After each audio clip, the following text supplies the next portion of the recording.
¿Alguno de ustedes se ha sentido como que se le viene el mundo encima alguna vez? ¿Alguna persona en esta noche que nos escucha se ha sentido con tales presiones que tú crees que ya no puedes soportar más? ¿Alguno de ustedes ha perdido algún ser querido que le ha dejado un vacío y un profundo de sentimiento y de soledad en tu alma? ¿Alguno de ustedes como padres ha tenido algún hijo o alguna hija que haya cometido un pecado terrible y que nos hayan avergonzado como padres? ¿Han sentido ustedes el enorme peso y la responsabilidad de sostener y de cuidar y de proteger a una familia? Jacob podía contestar con un sí a todas estas interrogantes, porque él atravesó todas estas circunstancias en su vida. Y este pasaje que vamos en esta noche a estudiar nos va a enseñar cómo enfrentar cualquier situación en la vida, para que cuando sientas que ya no puedes cargar con esa mochila y con ese peso en tu vida, para que cuando creas que algún hijo cometió un pecado terrible en tu casa y te hizo avergonzar, y cuando perdiste algún ser querido, no importa cuántas pruebas podamos enfrentar en la vida o qué terrible puedan ser las pruebas, existe un camino para vencer. Hay una salida. Y hay una forma de conquistar nuestros problemas y nuestras pruebas. Y en esta noche Dios nos va a dar el secreto. En los versículos del 16 al 21, para comenzar, encontramos que se muere la amada, esposa, amiga, amante y compañera de Jacob. Después partieron de Betel. Y había aún como media legua de tierra para llegar a Efrata, cuando dio a luz Raquel, y hubo trabajo en su parto. Y aconteció, como había trabajo en su parto, que le dijo la partera: no temas, que también tendrás este hijo. Y aconteció que al salírsele el alma, pues murió, llamó su nombre Benoni, que significa hijo de mi tristeza. Mas su padre lo llamó Benjamín, que significa hijo de mi mano derecha. Así murió Raquel y fue sepultada en camino de Efrata, la cual es Belén. Y levantó Jacob un pilar sobre su sepultura. Esta es la señal de la sepultura de Raquel hasta hoy. Y salió Israel y plantó su tienda más allá de Migdal Edar. Dios acababa, como lo vimos en la última clase, de traer un avivamiento a la familia de Jacob, donde toda la familia se había genuinamente arrepentido de su idolatría, de sus malos caminos, y se habían vuelto con todo su corazón a Dios. Todo esto tomó lugar en Betel, que significa la casa de Dios. Y ahora Jacob estaba fortalecido espiritualmente, como nunca antes en su vida, para regresar con su padre Isaac y tomar la responsabilidad de 13 hijos, 12 hijos varoncitos y una niña, a la tierra prometida. Empacaron pues todas sus cosas y abandonaron Betel e iniciaron un viaje muy cansado hacia Hebrón, donde estaba esperándolo su padre Isaac. Pero en este viaje una crisis sucede en la familia de Jacob. Muere Raquel. su esposa, su amiga, su amante, su compañera de toda la vida. Raquel estaba embarazada de su segundo hijo y aparentemente el viaje fue muy pesado para ella. Los movimientos, nos imaginamos, del burro donde iba montada, ¿verdad?, o del caballo, eran excesivos y le adelantaron los dolores de su parto y el niño nació prematuramente. El niño nació bien y dice el versículo 18 que al salírsele el alma, o sea, cuando estaba agonizando Raquel, le alcanza a poner a su nombre Benoni. Vemos nosotros que este nombre, hijo de mi tristeza, nos habla que Raquel, a la hora de su muerte, había sufrido mucho. Había llevado cargas que no pudo liberarse y que de alguna manera amargaron su ánimo y su carácter. Entonces, cuando ella le dice a su niño, te vas a llamar Benoni, hijo de mi tristeza, brinca Jacob inmediatamente, gracias a Dios, y le dice, no se va a llamar así.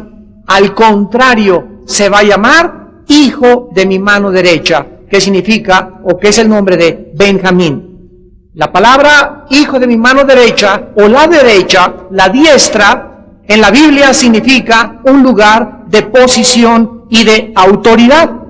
Con este nombre, Jacob estaba confesando que su hijo no iba a ser causa de tristezas, sino que su hijo se iba a sentar en una posición de honor a su mano derecha. Nos damos cuenta en Romanos 11:1 que el apóstol Pablo desciende directamente de Benjamín. Así que gracias a que haya nacido Benjamín, que pudo el apóstol Pablo ser el gran león de Dios. Y creo que en esta noche podemos encontrar la primera verdad o el primer principio espiritual. Muchas veces en el matrimonio, la esposa ve la vida de una forma, de otra perspectiva, y el esposo la ve de otra. O puede ser al revés.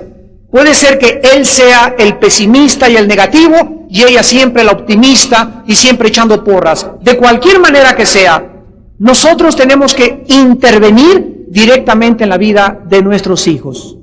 Si tu esposa le dice a tu hijo, eres un tonto, nunca vas a hacer nada, o es el esposo, no, de ninguna manera. Tú vas a ser inteligente, tú vas a triunfar en la vida, tú vas a salir adelante, y tenemos que estar continuamente haciendo a un lado, aplastando, cancelando las palabras negativas que se puedan escuchar en nuestro hogar contra cualquier miembro de nuestra familia. Tenemos que hablar con confianza, tenemos que hablar palabras de bendición. Dice en 1 Pedro 3:10, el que quiera ver días buenos y que le vaya bien en la vida, refrene su lengua del mal y hable palabras de bendición. Entonces es increíble como la Biblia nos dice que el poder de la vida y de la muerte se encuentran en el poder de la lengua. Entonces hay que tener cuidado de cómo nosotros hablamos y nos expresamos de nuestros hijos para nunca poner sobre nuestros hijos una maldición. Y no hay peor maldición que le puedas poner a un hijo que decirle, tú nunca lograrás nada en la vida, o eres un bueno para nada, o no sirves para esto, eres un tonto. Esas palabras los maldicen a nuestros hijos. Y nosotros tenemos que ya comenzar a madurar espiritualmente para bendecirlos. Dice en el versículo 19 que así murió Raquel y fue sepultada en el camino de Efrata, la cual es Belén.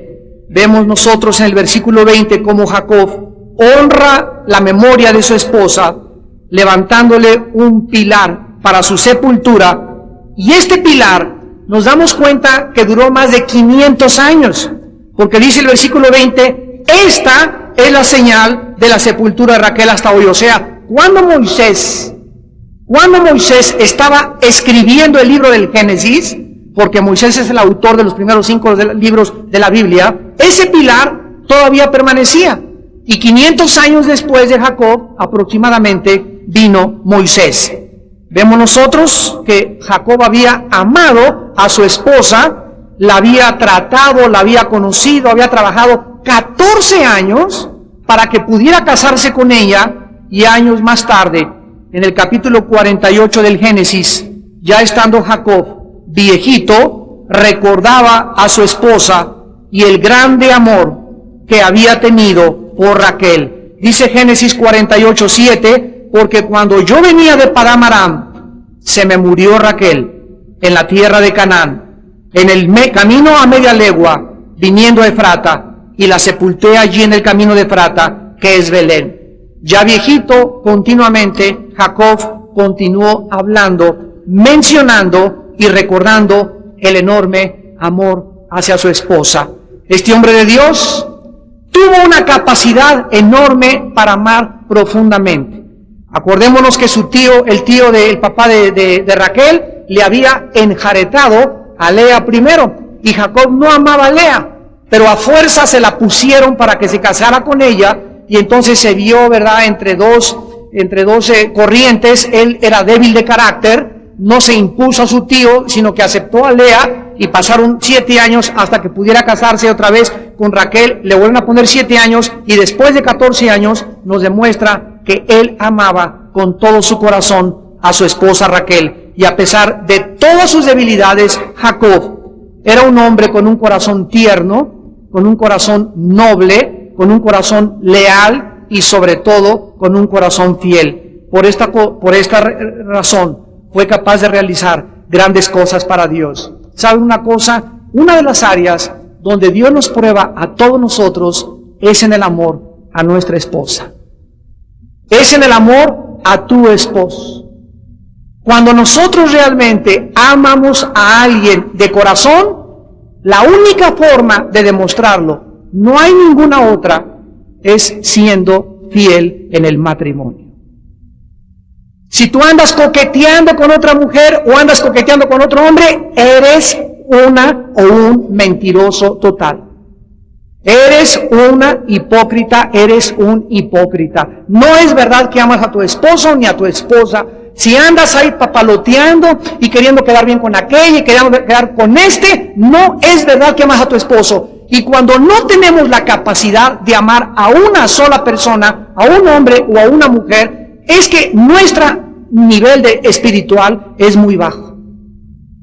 Una de las tragedias más grandes es creer que puedes amar a 3 o 4 al mismo tiempo. No es verdad.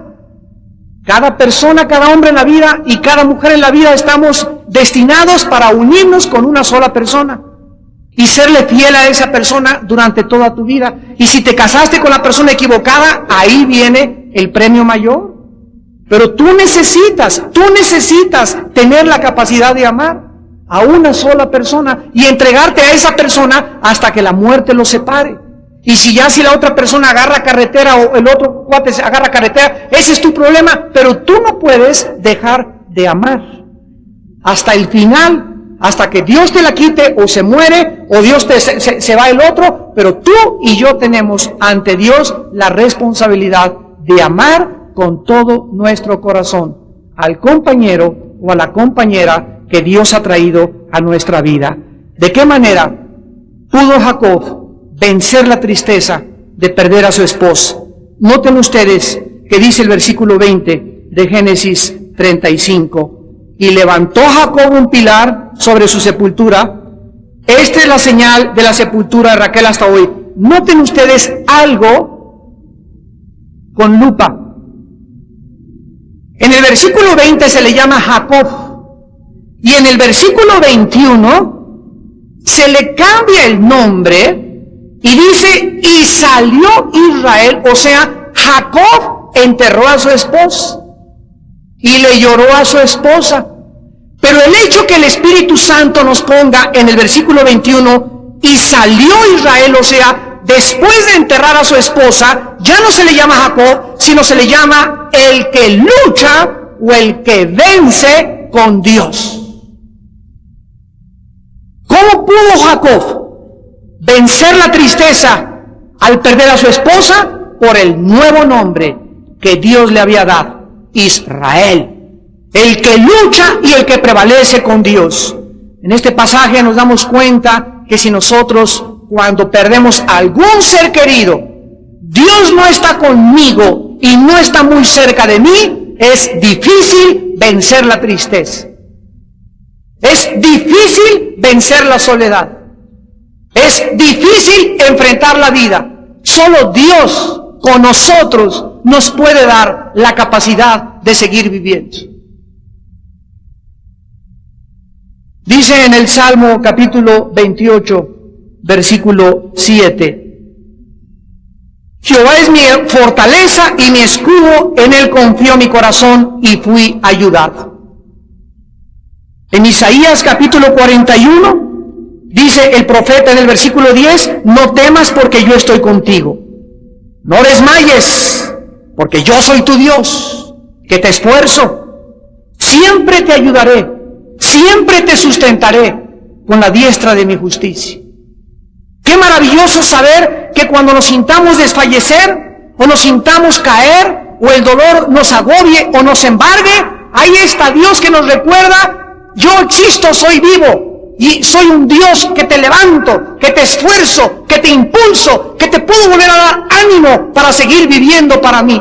Yo soy tu Dios, que te esfuerzo, nunca te dejaré, nunca te desampararé. Solo así podemos nosotros vencer la tristeza y la soledad de la pérdida de nuestros seres queridos.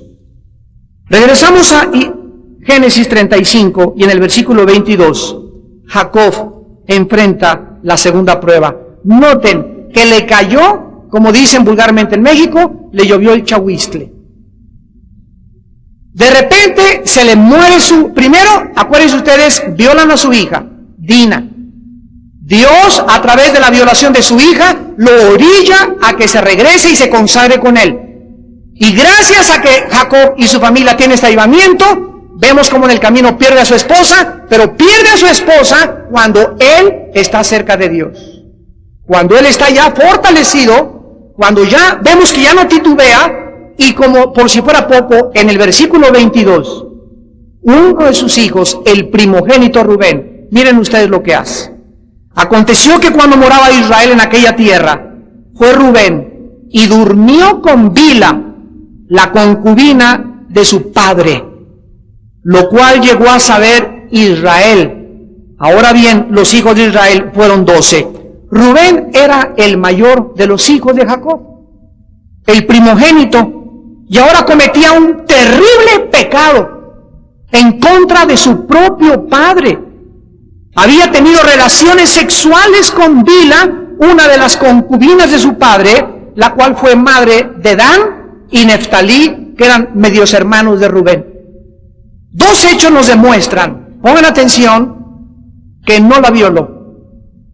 Dos hechos nos demuestran que esto no fue un acto de violación, sino que también ella consintió en este pecado. Número 1, Bila era mucho más grande que Rubén, por lo que tenía la madurez suficiente para saber lo que estaba haciendo y para haber detenido a este muchacho. Y es increíble cómo la Biblia nos pone desde el principio el intento satánico de mujeres mayores casándose con hombres mucho más jóvenes que ellas. Este no es el plan de Dios. Dios creó primero a Adán y después le trajo a Eva. El plan de Dios es que el hombre sea, generalmente hablando, mayor que la mujer. Está bien que estén de la misma edad o que ella le pueda llevar 1, 2, 3 años, pero cuando una mujer ya le lleva a un hombre 8, 10, 15 años de edad, ya ella no busca un esposo, busca un bebé. Está buscando a alguien a quien darle la mamila. Y él no está buscando una esposa, está buscando una madre. Cuando un muchacho se casa con una señora mucho más grande que él no es cierto. Cuando tú llegas a los 40 y él tenga 35, 30, te va a abandonar, te va a dejar. Entiende eso. Él está buscando una mamá. Y tú fuiste su mamá por algún tiempo, y todos los muchachos y todos los hombres tenemos la capacidad, cuando no fuimos amados, cuando éramos chicos, adolescentes, de buscar una mujer en quien identificarnos. Y cuando esa mujer es alguien mayor, no es una esposa la que buscas, sino es una mamá que te cuide, que te consuele y te dé tu lechita. Pero no es sano, no es saludable, no es de Dios. Ella era mayor que Rubén, y ella era madura para haberlo detenido. Y en segundo lugar, si no hubiera estado de acuerdo ella en este acto de adulterio, se lo hubiera reportado a Jacob, y las intenciones de su hijo hubieran sido reveladas, y Jacob se hubiera enterado. Pero ella, chitón perrito, no dijo absolutamente nada. Esto nos muestra claramente que esta mujer, ¿verdad?, era una devora hombres. Y déjenme decirles, muchachos, cuídense de esto. No se imaginan, el mundo está lleno de mujeres que andan buscando chavitos. Y el mundo está lleno también de hombres que andan buscando también chavitos. Es una degeneración y una degradación que existe en el mundo que nos rodea, que está afectando nuestra sociedad y corrompiendo y minando y a punto de destruir los fundamentos de la familia en el mundo entero. Porque ya no hay normas, ya cada quien se casa con el que quiera, a la hora que quiera, a la edad que quiera, ya no hay respeto de nada, lo único que importa es satisfacer los apetitos de la carne. Y cuando funcionamos de esa manera, estamos a punto de llegar a Sodoma y Gomorra otra vez en nuestra vida. No se dice aquí la clase de disciplina que Jacob le impuso a Rubén y a Bilha, pero podemos imaginarnos que Jacob estaba destrozado. Acaba de perder a su amada esposa y ahora el hijo mayor se mete con una de sus concubinas y la tristeza y la vergüenza comienzan a inundar el corazón del pobre Jacob. ¿Cómo podía ahora Jacob soportar?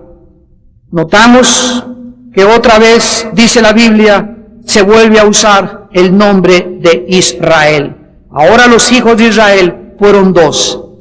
No importa el dolor y la pena que hayamos experimentado en nuestra casa, con alguno de nuestros hijos, Dios nos puede fortalecer para poder vencer este dolor y continuar enfrentando al mundo a su lado. En el libro de Proverbios 10, el rey Salomón escribió: el hijo sabio alegra al padre, pero el hijo necio es tristeza de la madre. En Proverbios 28, versículo 24, dice la Biblia: el que roba a su padre o a su madre y dice que no es maldad, compañero es del hombre destruidor. Vemos que en Efesios 6, del 1 al 3, dice: honra a tu padre y a tu madre, porque es el primer mandamiento con promesa para que te vaya bien en la vida. No hay nadie de los que nos están escuchando en esta noche que haya sido mal hijo o que haya sido mala hija y que le pueda ir bien en la vida. Dios no puede ser burlado. Lo que sembramos con nuestros padres, lo recogemos en tu matrimonio, con tu novio, con tu novia o con tus propios hijos. Pero la Biblia dice que lo que sembramos tenemos que recoger. Es increíble que Dios establezca una relación de bendición en la vida de acuerdo a la clase de hijos que hayamos sido todos nosotros algún tiempo en nuestra vida. Ahora en Génesis 35 del 22 al 27 encontramos una lista que es la más completa de los 12 hijos de Jacob o de las 12 tribus de Israel. Ahora Jacob pierde a Raquel, su hijo mayor se mete con su concubina y tiene delante 12 hijos, una mujercita, para poder enfrentar la vida. Yo no sé cuántos tengas tú, pero si se te está cayendo el mundo con 2, ya sientes que 3 ya te tienen harto y los quieres ya estrangular.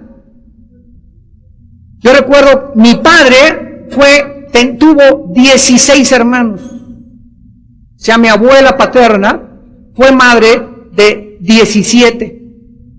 Eran 5 hijas y los demás fueron varones. 17 hombres. En aquel tiempo, ¿verdad?, tenían esos, pero uno iba a ver si la gallina puso, el otro ordeñaba la vaca, el otro arreglaba el rancho, ¿verdad? Y pues eran otras condiciones y lo entendemos.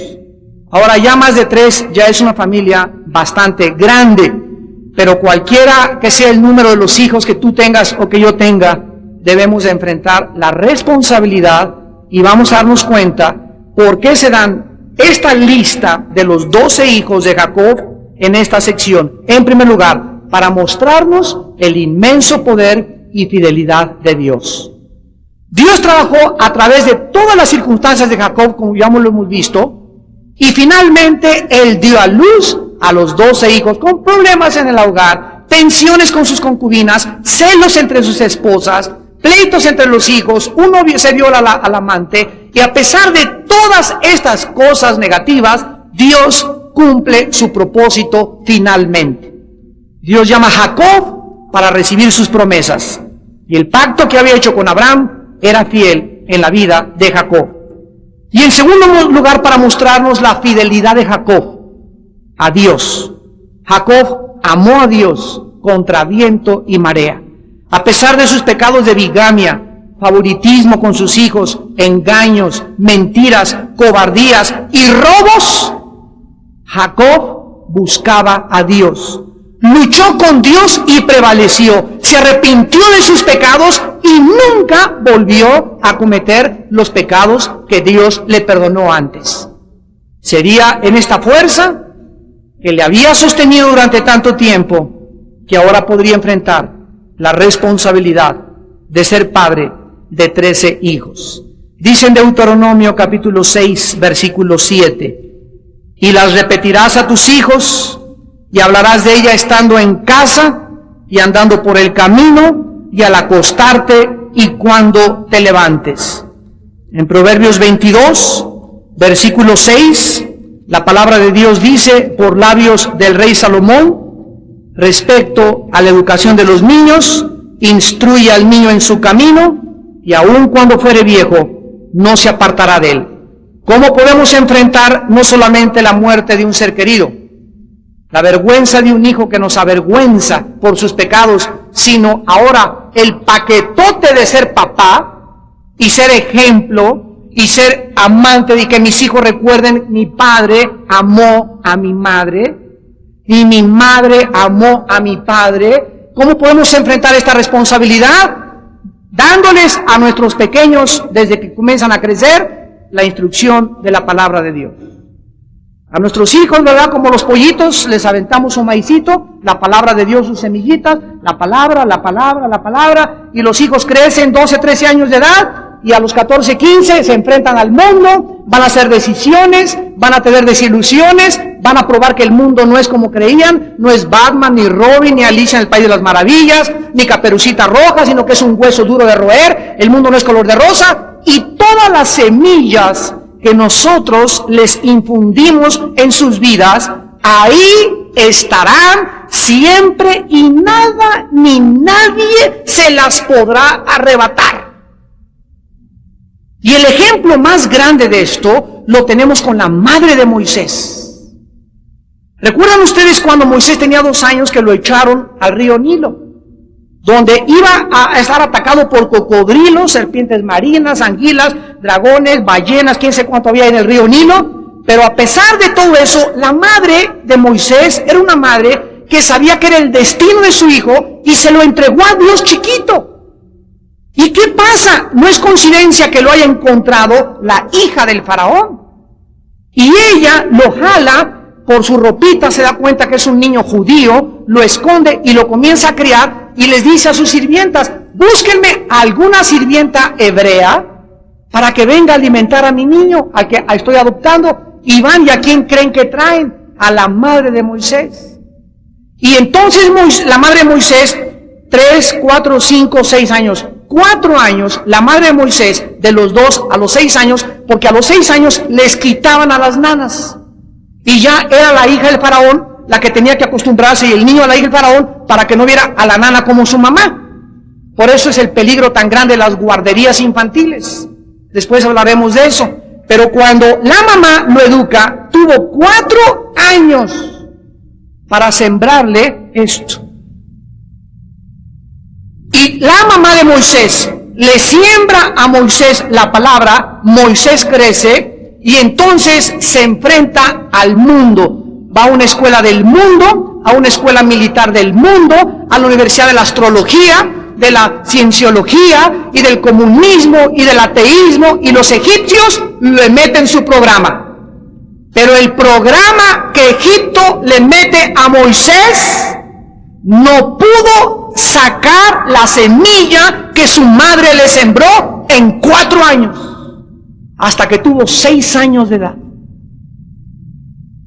Y cuando Moisés llega a los 40 años, la semilla comenzó, removida por el Espíritu de Dios, a ponerlo intranquilo,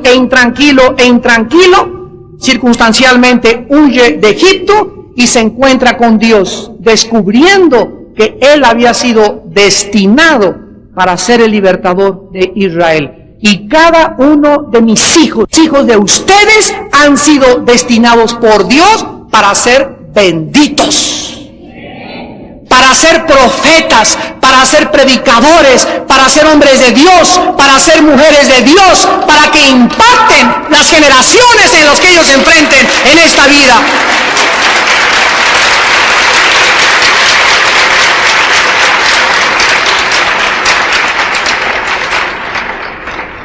En Génesis 35, 28 al 29, vemos la muerte ahora de Isaac, el padre de Jacob. Y fueron los días de Isaac 180 años. Y exhaló Isaac el espíritu y murió. Y fue recogido a su pueblo, viejo y lleno de días. Y lo sepultaron Esaú y Jacob sus hijos. Quiero, antes de abordar la muerte de Isaac y terminar con ella, que comparen el versículo 18 con el versículo 29. En el versículo 18, al morirse Raquel, el Espíritu Santo dice que se le salió algo de su cuerpo, y la palabra que se usa aquí es alma. Por favor, escríbanla en el hebreo, es nepesh o nepej, como se pronuncia. Se escribe nepesh. Es la palabra para alma en el hebreo. Y en el versículo 29 dice que se le salió el ruach.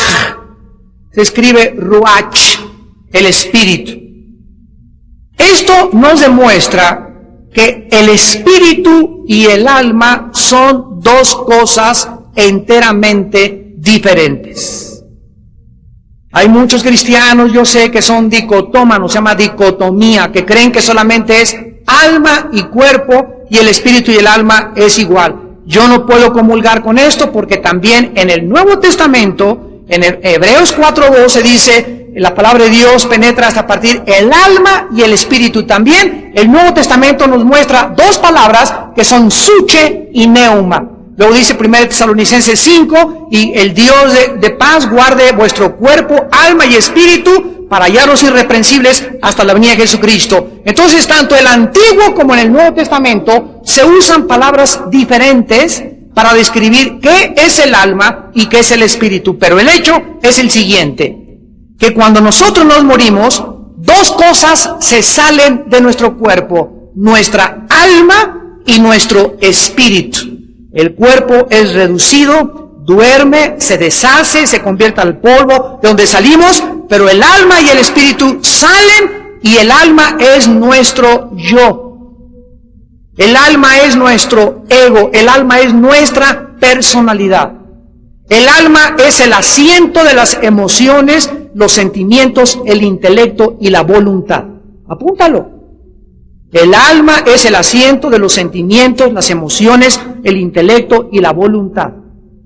Y el espíritu es la parte incorpórea, inodora, inmaterial, a través de la cual conocemos, servimos, amamos y conocemos a Dios. Porque Dios, dice Juan 4:24, es espíritu, y los que le adoran, los que le quieren servir, los que quieren conocerlo, tiene que ser en su naturaleza, en la naturaleza espiritual. Si yo no tengo el Espíritu de Dios en mi espíritu, no puedo conocer a Dios a través de mi investigación científica.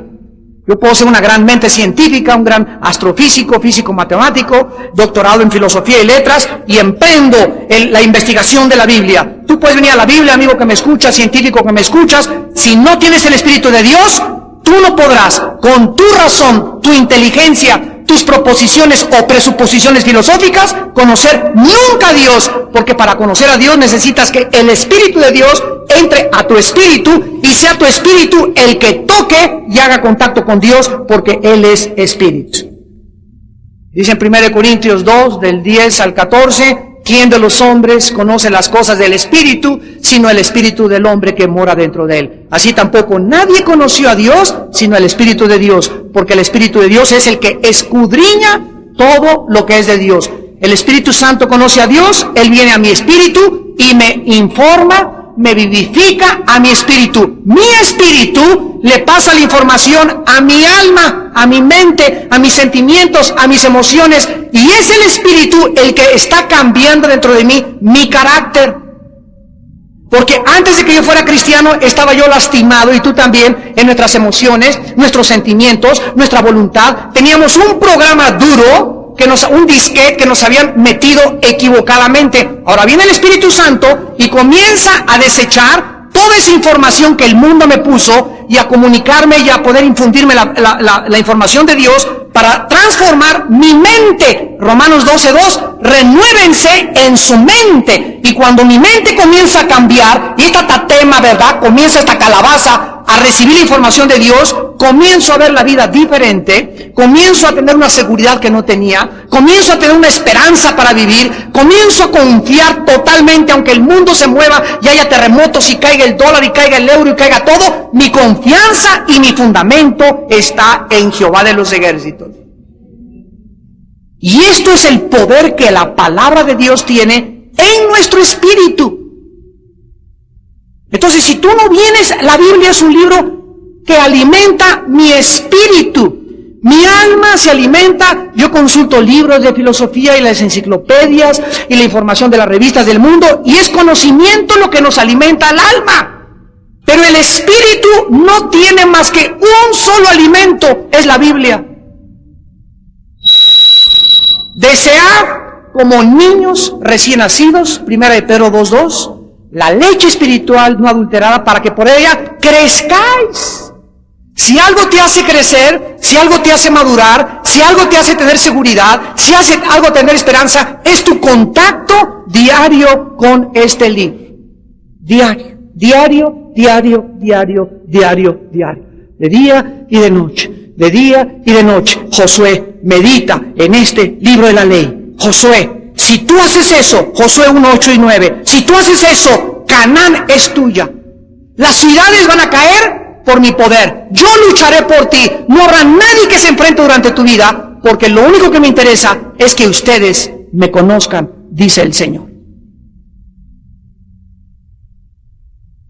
Cuando nos muramos, todo lo que aprendimos de física, química, matemáticas, filosofía y letras, bla, bla, bla, bla, bla, bla, no nos servirá en la otra vida. Nos sirve para abrirnos paso aquí, para adquirir prominencia, premio Nobel de literatura, pues qué bueno, gracias a Dios. Te mueres, lo vamos a la próxima clase, las generaciones de Esaú, vamos a ver el capítulo 36 de Génesis, la clase que entra, las generaciones de Esaú no se vuelven a mencionar históricamente más que por 2 generaciones, porque Esaú escogió vivir carnalmente. Cuando tú escoges vivir de acuerdo al mundo y quieres la prominencia del mundo y el aplauso del mundo y que el mundo te reconozca, dice Dios, que te reconozcan. Pero sabes una cosa, la gloria del mundo es como la hierba. Crece y florece, y fui presidente de la República, y por aquí y por allá, 2, 3 generaciones se olvidan de ti. Algunos arqueólogos te podrán descubrir entre los próximos 100 años. Pero cuando venga todo, absolutamente, y sea transformado, y sea quemado, dice la Biblia en Isaías 55, la memoria de los impíos perecerá para siempre, pero los mansos heredarán la tierra. Cuando estemos en esta tierra, que ya son años, yo creo, ya los que nos faltan para estar en el milenio con Dios, nadie se va a acordar de Pancho López, ni de Pancho Villa, ni de Hitler, ni de Hussein, ni del presidente fulano de tal, ni del rey fulano de tal de España, ni del príncipe quién sé qué, cacachucho, ampachuchuchuchu, y nada se va a poder informar, todo será sepultado en el olvido. Los únicos que podremos permanecer serán aquellos que le entregaron el señorío de sus vidas al Hijo de Dios. Y cuando tú entiendes esto, santo que tú me estás escuchando, ¿sabes una cosa? Ya lo que el mundo te ofrece, ¿verdad? Ya no tiene sabor. ¿Qué te ofrezco? 150,000 pesos por darte un nombre. ¿Sabes qué? No me interesa la gloria. Véndeme esto y el otro y compromete con esto, con el otro, y te ofrezco tanto. ¿Sabes qué? No me interesa el poder. Ya no nos vendemos a nadie, no nos prostituimos ante nadie, ya no somos monedita de oro para caerle bien a todos, ya no buscamos caerle bien a la gente, le pierdes el temor a la gente, ya no te importa lo que ellos digan, mientras la presencia de Dios te acompañe, Él te va a sostener y tu vida comienza a ser caminada con pies de plomo, sabiendo que el Señor es tu ayudador, es tu fortaleza, es tu roca, es tu castillo, y ante todas estas cosas comienzas a tener temor de Dios. Porque el que tiene temor del hombre no puede tener temor de Dios. Cuando temes a Dios, le pierdes el temor del hombre. Ya nadie le tienes que barbear, ni lambisconear, nada ya. Estás ante un presidente, estás ante un gobernante, estás hasta un príncipe de Inglaterra o lo que sea, ya nadie te apantalla, ya nadie te amedrenta, todos son hombres, y dice la Biblia, ay de aquel que pone su confianza en el hombre, dejaos del hombre, Isaías 2:22, cuyo aliento está en su nariz, vana es la ayuda del hombre, y comienzas a buscar a salirte de este planeta espiritualmente y a poner tus ojos, tu confianza en aquel que hizo los cielos y la tierra. Y tenemos muy pocos años para poner a prueba y vivir así como Dios quiere que vivamos. Muy pocos años. 15, 20, 30 años, no sé cuánto te queden de vida, ni a mí tampoco. Pero yo sé que cada día que pasa es un día que pierdo si no lo entrego cada día más y más a mi Señor. Isaac muere. Y recordamos que esta es la cuarta dura prueba para Jacob. La muerte de Raquel, la vergüenza del pecado de su hijo, la tremenda responsabilidad de sus 13 hijos y ahora la muerte de Isaac su padre. Isaac muere de 180 años. Y dice el versículo 9, cómo me anima y me fortalece, me consuela y me edifica. Y murió y fue recogido y echado al panteón. Eso dice. Y le pusieron una lápida y le pusieron aquí murió un grande hombre y contrataron una limusín de carroza fúnebre y le enterraron con rosas. Así dice. Lo único que dice es, fue recogido a su pueblo. Fue recogido a su pueblo. La Biblia, al describir la muerte de los hombres y las mujeres de Dios, quiere que nosotros, al leer estas palabras, lo sepamos. Isaac no murió, como le dijo Dios, Cristo, a las hermanas de Lázaro. Lázaro no está muerto, está dormido. Cuando nosotros morimos, seguimos viviendo. La muerte es honrada, Dios, agradables a los ojos de Jehová. Salmo 116, la muerte de sus santos. Para nosotros el morir es entrar por primera vez al descanso eterno, cuando ya no volveremos nunca a llorar. No volveremos nunca a sufrir. No volveremos nunca a tener que pagar la renta. No vamos jamás a perder ya seres queridos. No vamos a recordar nada de lo que nosotros vivimos y sufrimos. Y dice Romanos 8, las aflicciones que ahorita estamos enfrentando todos, y la familia, y los hijos, y los papás, y todo, no son comparables con las glorias que en nosotros se van a manifestar. Y esto es la fuerza, la ignición que puede prender una mecha dentro de tu alma y que yo quiero encender para que los días que te quedan los vivas apasionadamente para Dios. En Deuteronomio 32:50 vamos a ver dos pasajes más de la muerte de dos hombres de Dios. Y aquí tenemos la muerte de Moisés. Dice Deuteronomio 32:50, y muere en el monte al cual subió, y sé unido a tu pueblo. Sé unido a tu pueblo. O sea, Moisés, quiero que subas a ese monte Tu alma y tu espíritu se van a salir de ti. Tu cuerpo, Moisés, se va a quedar, yo lo voy a enterrar. Dios enterró personalmente el cuerpo de Moisés, nada más sabemos que fue en el monte Nebo, y cuando tú regreses algún día, volverás a unirte a tu cuerpo. Pasaron algunos miles de años, y Moisés, que fue unido a su pueblo, aparece vivo cuando Jesús en el monte de la transfiguración se le aparece a Pedro, Juan y Santiago. Moisés y Elías vivitos y coleando los dos. Otra vez Dios nos muestra que nosotros vamos a volver a vivir y la muerte es solamente un pasaje, un túnel que atravesamos para ser unidos. Dice en Hebreos 11, 12, tenemos una gran nube de testigos. Dice en Apocalipsis 6 del 10 al 12 que los santos allá arriba están diciéndole: Padre, ¿hasta cuándo nos alcanzan los que están en la tierra? Ya por favor, allá nos están diciendo: apúrense. Y aquí, por favor, salven la vida, el electroshock, ahí va la ambulancia, el 911, ¿no? Por el instinto de la sobrevivencia que tenemos. Y allá, cuando alguien se está muriendo, se gozan, y hasta los ángeles se gozan. Aquí hay luto, entierro, unos se visten de negro, y si supiéramos que hemos descansado de nuestras obras para siempre. Sé unido a tu pueblo. Así como murió Aarón, tu hermano, en el monte Horor, y fue unido a su pueblo. Y terminamos con el libro de Daniel, cuando muere Daniel. Este es el más hermoso de todas las descripciones. Dice Daniel 12, versículo 13. El último versículo del libro de Daniel.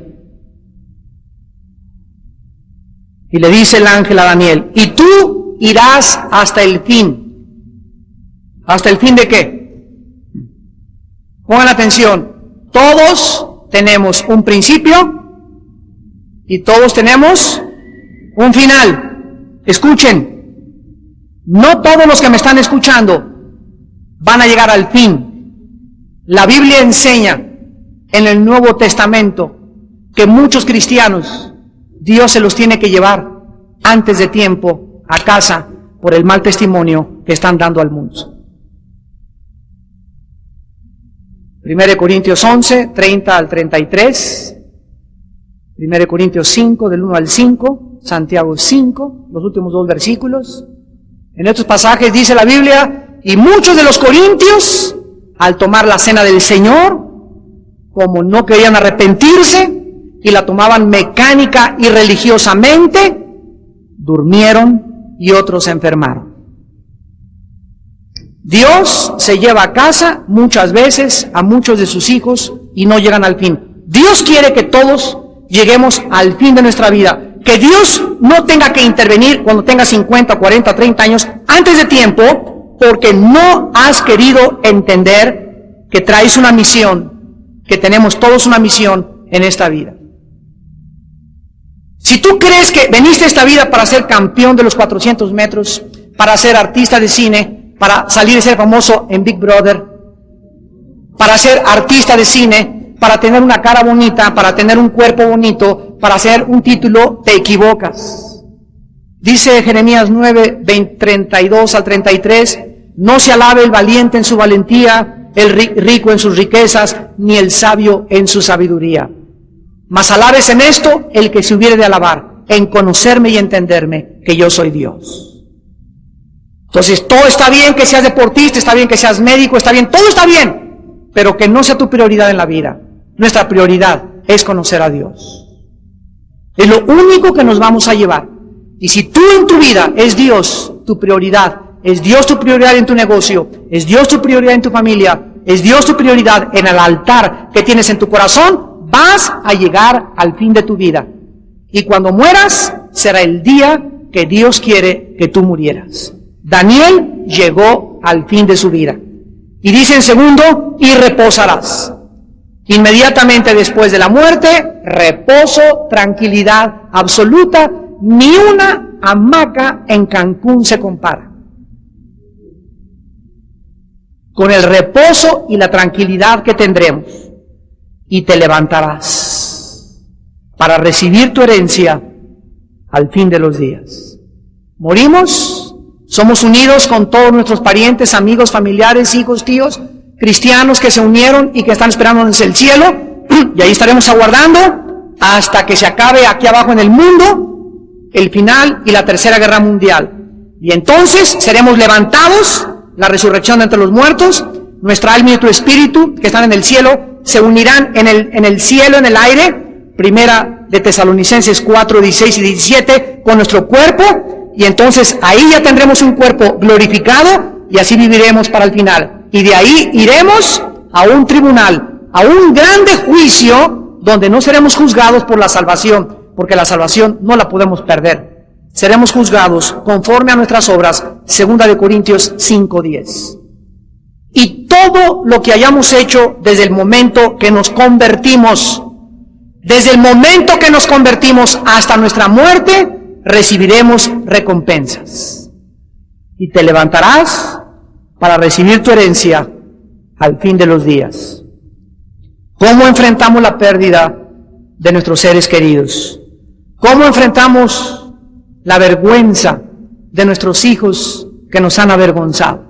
¿Cómo podemos enfrentar las responsabilidades tan grandes que, repito, sientes como que se te viene el techo encima y se te va a venir encima si no dejas que Dios lo sostenga en tu lugar? La única forma de hacerlo es volviéndonos a Dios en esta noche con todo nuestro corazón, con toda nuestra mente y con todas nuestras fuerzas, y continuar viviendo para la misión que tenemos.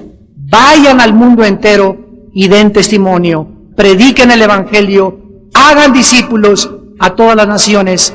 He aquí yo estoy con ustedes todos los días hasta el fin del mundo. Dice Juan 14, creer en Dios, crean también en mí, dijo Jesús. No se turbe tu corazón, no estés afanado por nada, no te estreses. En la casa de mi Padre hay muchas moradas.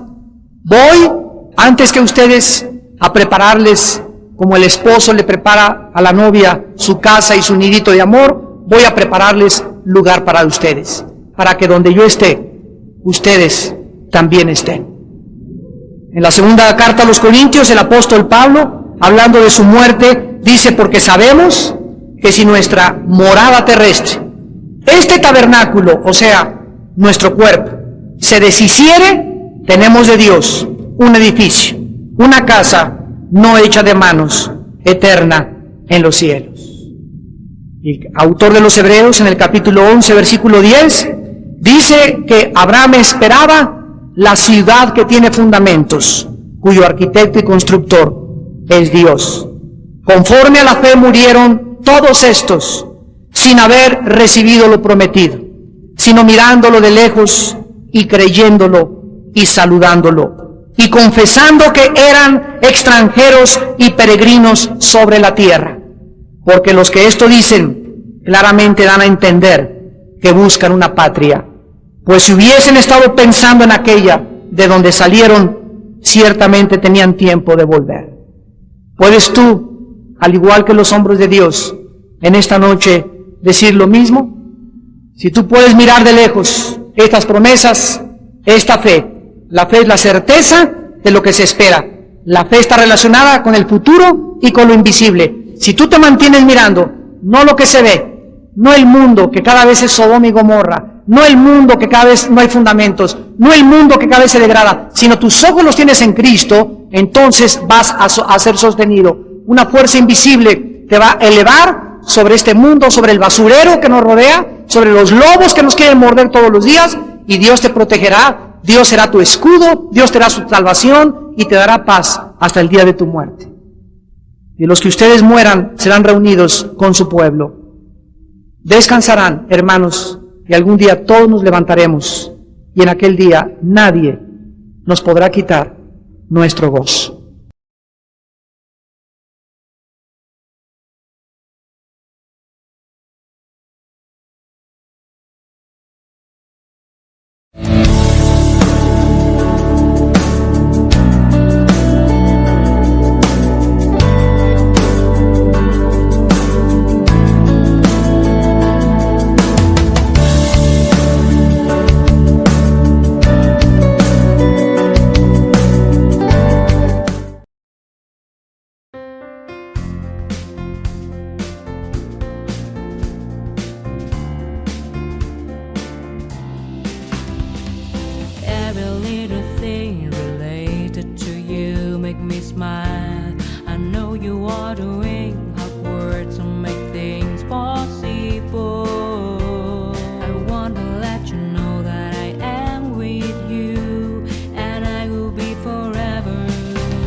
when you are there beside me.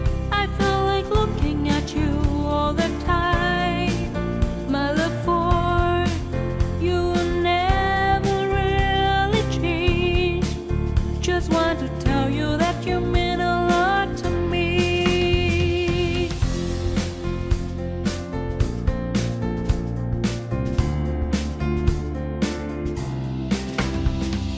Every little thing related to you make me smile.